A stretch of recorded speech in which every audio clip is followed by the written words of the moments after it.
Fox 5 Live Viper radar is sweeping the skies right now. You can see it's picking up on a few showers that are mainly either along I-20 or to the south of the interstate there, wedged between 85 and 75. Look at these stifling numbers. 99 the feels like temperature here in Atlanta, 100 Hartwell, 96 Cornelia, 102 Athens. We need a break. A break is coming, but it's not coming quickly. These dew points are going to stay 70 plus for the next 36 hours, and then there's a drop, a solid drop going into Wednesday, Thursday, Friday, but it doesn't last for long. With that drop, we're in dew points. They're going to also drop the rain chances. We have completely dry days for Wednesday afternoon, Thursday and Friday, both looking pretty dry before there's a surge in the numbers come the weekend. But our weather worries are still coming in by the way of wildfires. There's some wildfires going on in Canada, but there are also some out west. And so as the temperatures start to back off, the rain chances go down, wildfire smoke is going to move in. So as those wildfires start to pick up, you can see here it's going to ride around this what we call a ridge of high pressure, and it's going to bring it right here to the southeast. You can see some effects in the atmosphere as early as maybe tomorrow afternoon in the way of a bit of a haze, but probably Wednesday and Thursday will be more prominent. Unfortunately, it looks like Wednesday, Thursday, and Friday are the best days in the forecast. Once again, you have storms returning on Saturday at 40%, but this is the time to be outside. We'll continue to update that forecast in terms of the smoke and see what the impact of the air quality will be when we see you tonight at 10. All right, Jonathan, thanks. Turning now to the war with Iran, the pause in airstrikes between the U.S. and Iran is having a positive effect on the price of oil. Following weeks of intense airstrikes, the Strait of Hormuz was quiet this weekend, resulting in a nearly $10 drop for a barrel of oil compared to last week. The break in strikes is a sign that international mediators might be making progress, but some experts say they're skeptical. President Trump insists traffic must flow freely, while Iran fights for control of the waterway.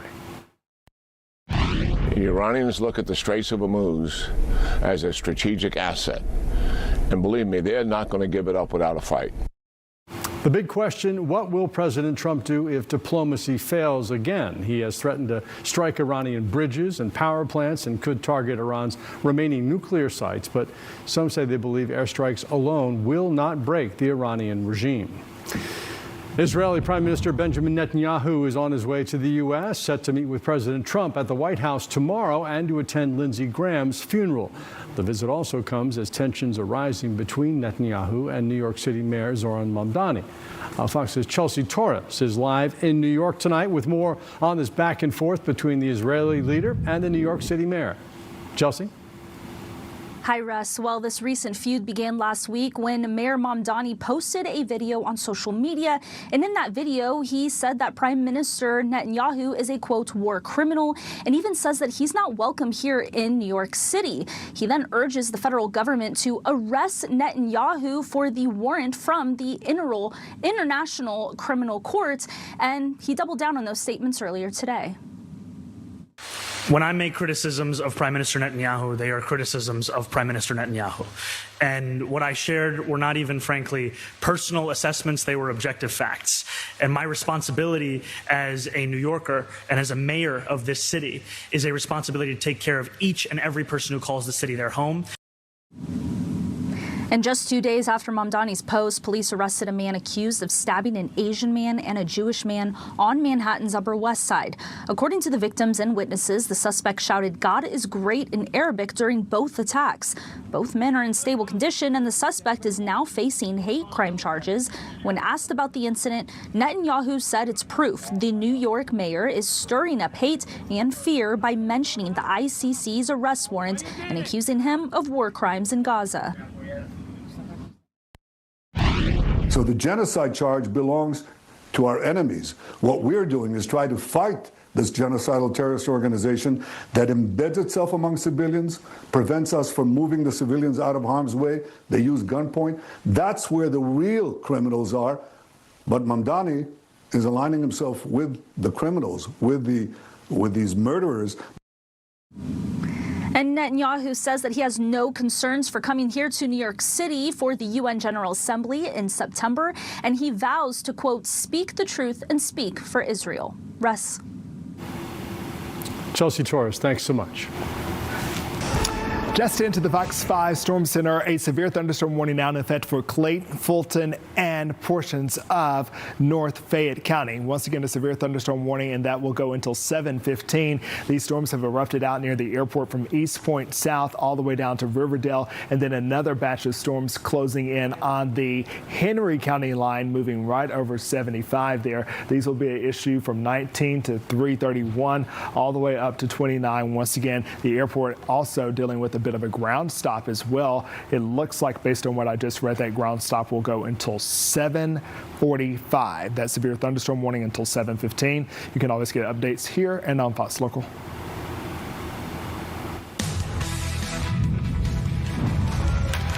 Everyone's favorite outfielder has finally been activated off the injured list. Ronald Acuna Jr. returns just in time for a divisional series against the Mets. We'll hear from him next in Fox 5 Sports. And tonight on The Pulse, Christmas in July has gotten people into the holiday spirit. Did you get into the spirit this month, or should Christmas stay in December? You can join that conversation now by scanning the QR code on your screen. Bags, but his season has been shortened twice by 2 hamstring injuries. During Acuna's rehab stint, he was a designated hitter and played some outfield, but his presence alone in the lineup today should be a welcome sight for the Braves as they try to continue a stellar start to the second half of the season. Acuna will step back into his usual role at the top of the lineup and says he is excited to be back playing with his guys. Always have fun because this is my life, this is my passion, this is the only thing what I do. So I need to play hard every time. I need to play fun there. So I need to control what I can control. So I'm ready. You know, everybody knows.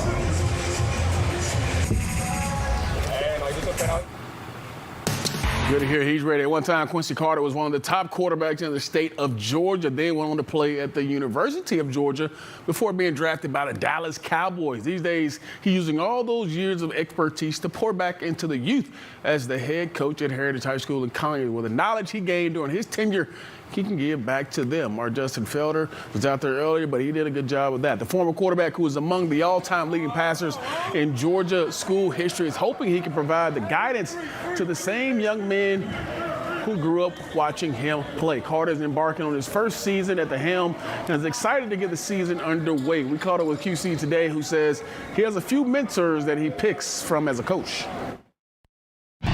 Herm Edwards, Coach Godfrey, Coach Donnan, Coach Bill Parcells.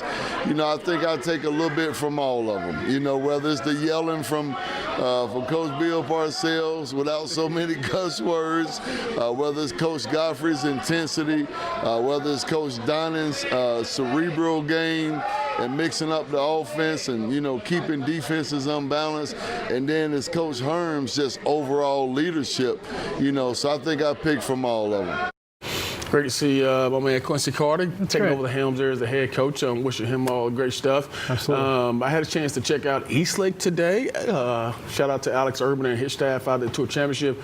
The course is in beautiful condition. The rough is rough still. Very deep still. Lose a few balls? Lose a few balls for sure, but it's looking good out there. We'll have more on that coming up later tonight at 10. Look forward to it. Thank you, Fred. And thank you for joining us tonight at 6. Stay connected to Fox 5 around the clock. We're streaming throughout the day on our website, fox5atlanta.com. And on Fox Local. The Pulse is coming up next. We'll see you at 10.